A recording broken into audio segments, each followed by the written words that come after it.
Eh toi, dis-moi, tu aimes la Formule 1? Tu veux supporter un média francophone qui parle de Formule 1? Alors abonne-toi. Un week-end de Formule 1 se déroule généralement du vendredi au dimanche.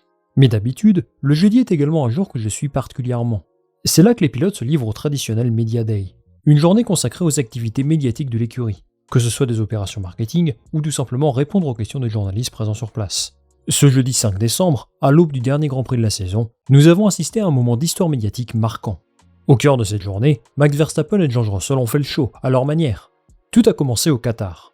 Max Verstappen s'est emparé de la pole position, mais il s'est vu retirer cet honneur quelques heures plus tard seulement.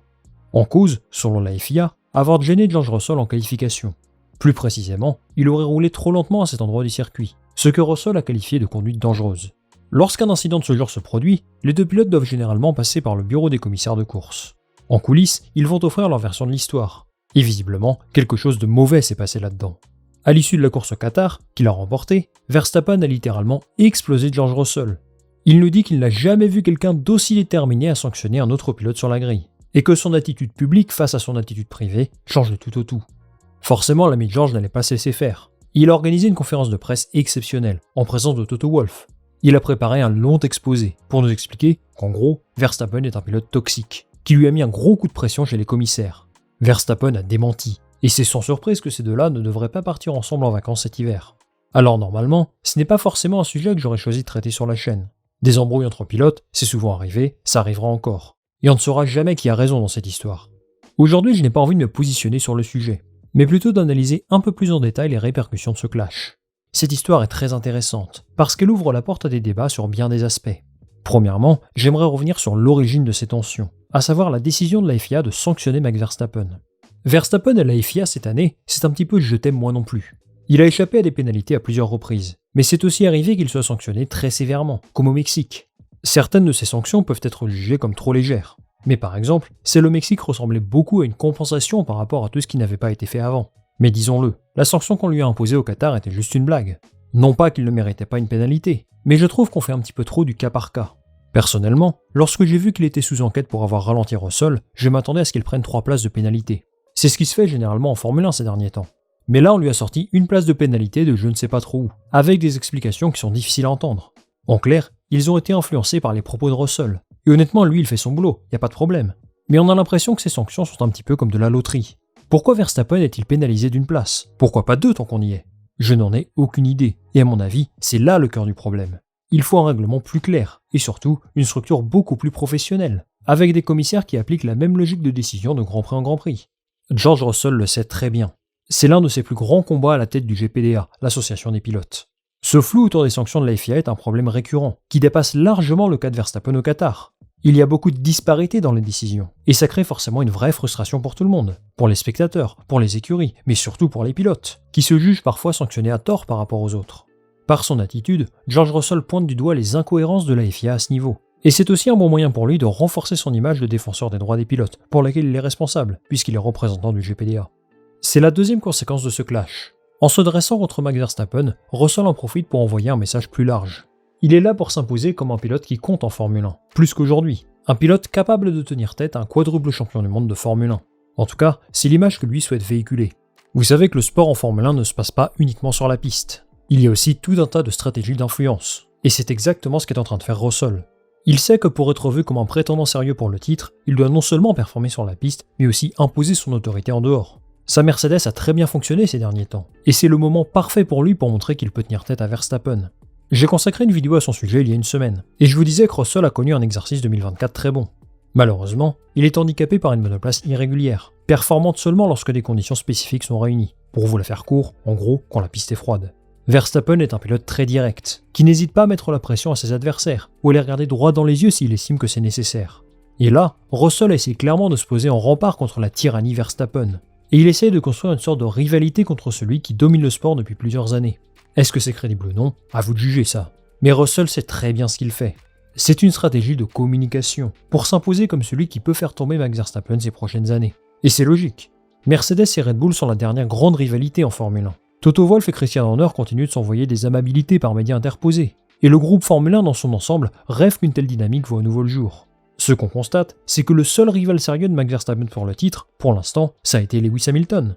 aucun autre pilote n'a réussi à s'imposer face à lui, encore moins dans sa propre génération. Charles Leclerc a eu des moments de brillance, mais lui et Ferrari n'ont pas été suffisamment constants pour faire le poids face à Red Bull. Lando Norris a été solide cette saison parfois, mais ce n'est juste pas assez pour battre Verstappen.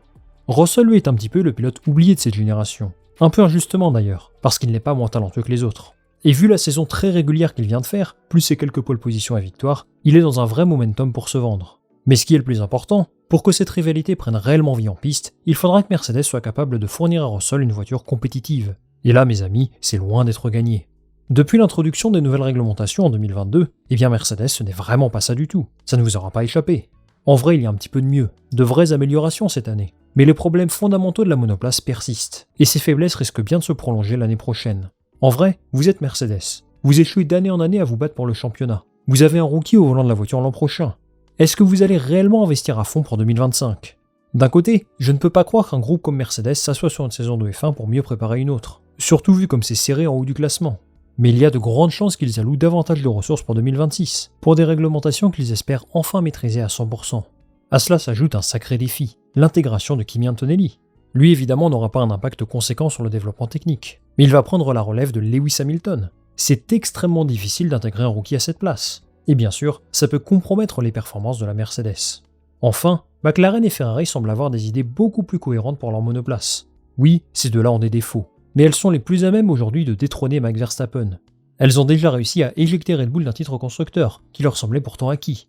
Bon, bien sûr, ça non sans l'aide d'un Sergio Pérez en perdition toute cette saison. Mais malgré tout, ils apparaissent comme mieux armés pour l'an prochain. Et justement, est-ce que Verstappen sera toujours capable de remporter le championnat l'année prochaine ? Pierre Waché, le directeur technique de Red Bull, se dit peu optimiste quant à 2025. Et vu comme ça s'est déroulé cette saison, je comprends ses préoccupations. Alors je trouve que Waché est souvent prudent dans ses déclarations. Mais il est vrai que Red Bull est en difficulté cette saison, et que le titre pilote n'aurait peut-être pas été acquis sans un Verstappen souvent excellent. Mais aussi fort soit-il, sans une monoplace plus cohérente que cette année, il ne sera probablement pas champion en 2025. Dans sa conférence de presse, Russell pointait du doigt que Verstappen n'a pas été si performant que ça en deuxième partie de saison. Et il n'a pas tort. Alors pas lui personnellement, parce qu'il est toujours considéré comme le meilleur pilote de la grille. Mais son écurie a connu un sacré trou d'air pendant 10 ou 12 Grands Prix. Si McLaren par exemple poursuit sa progression, et produit une monoplace capable de gagner dès le début de la saison, eh bien ça sent mauvais pour Red Bull. Verstappen a capitalisé sur un premier tiers de l'année excellent. Et s'il a été redoutable d'efficacité dans les moments les plus difficiles, eh bien il n'en demeure pas moins que sans une meilleure monoplace, il sera difficile de gagner. En conclusion, qu'on soit d'accord ou non sur le fond de cet affrontement, une rivalité est peut-être en train de naître. Les désaccords entre Russell et Verstappen ne datent pas d'hier. Je me souviens par exemple d'incidents lors de la course sprint en Azerbaïdjan, en 2023. Mais ces tensions semblent atteindre un point culminant ce week-end. Qu'on soit Team Verstappen ou Team Russell, je trouve ça intéressant de voir l'évolution de cette relation. J'ajouterais également qu'il y a un enjeu contractuel là-dedans, puisque Verstappen a longtemps été lié à un siège chez Mercedes cette saison, et que la place de Russell est par conséquent potentiellement en danger. À moins que Verstappen souhaite consacrer plus de temps à sa famille, comme il ne cesse de le répéter dans les médias ces derniers temps, et qu'il décide de ranger les gants plus tôt que prévu. C'est possible, et on lui adresse bien sûr toutes nos félicitations pour l'heureux événement qu'il attend lui et sa compagne, et qui va accompagner les prochaines étapes de sa vie. Merci les amis d'avoir suivi cette vidéo jusqu'au bout, j'espère qu'elle vous a plu. J'attends votre avis en commentaire sur le clash entre Russell et Verstappen. Est-ce que vous pensez que c'est la prochaine grande rivalité en Formule 1 ? Moi je lirai tout ça attentivement. Avant de se quitter, je vous invite à liker cette vidéo, à la partager autour de vous, et bien sûr à vous abonner pour le soutien, la visibilité, le référencement, tout ça. On va se retrouver très vite pour une nouvelle vidéo. Salut, à la prochaine.